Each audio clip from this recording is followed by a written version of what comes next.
They say the past is shaped by the victor, but let's be honest. History, a tale of kings, conquerors, and absolute chaos. But let's be real, half of these guys were winging it. Some ruled by blood, some by brains, and some by sheer dumb luck. Welcome to Rebel Archives, where history gets hilarious and a little unhinged. Have ye ever heard of a guy named William Bloody Wallace? Welcome to Rebel Archives, ye wee scoundrels. Today, we're diving headfirst into the mud, blood, and pure, unfiltered madness of Scotland's most legendary rebel. Picture this.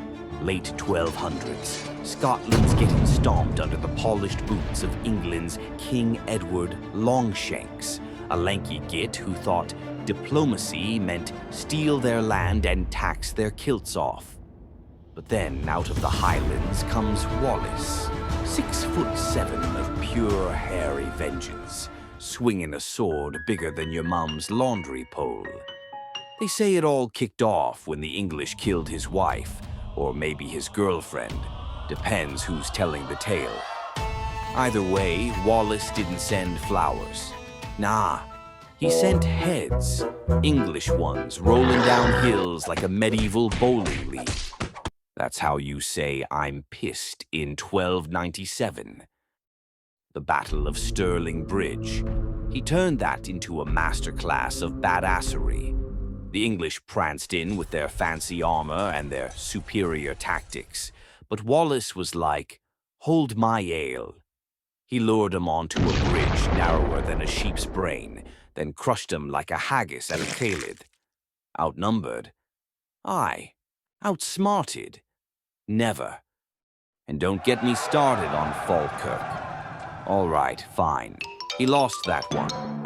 But even when the Scots nobles sold him out like discount haggis, Wallace didn't quit. He just kept fighting, dodging arrows like he was in the Matrix, and probably roaring stuff like, "Tell our enemies that they may take our lives, but they'll never take our freedom!" Or at least that's what Mel Gibson thinks he said. Course, the English caught him eventually, dragged him to London, gave him the full traitor treatment, hanged, drawn, quartered, the works. But here's the kicker. Even as they ripped him apart, Wallace didn't scream. Legend says he just stared him down and whispered, "Freedom." Total. Bloody legend. So here's to William Wallace, rebel, warrior, and the guy who turned England's day into a face full of Highland fury. So go ahead and like, share, and subscribe, you daft bastards, or Wallace's ghost'll haunt your Wi-Fi with bagpipe solos till you do. That's another chapter closed in the Rebel Archives. The victors write history. We tell it better. Hit like, subscribe, and join the rebellion. See you in the next one.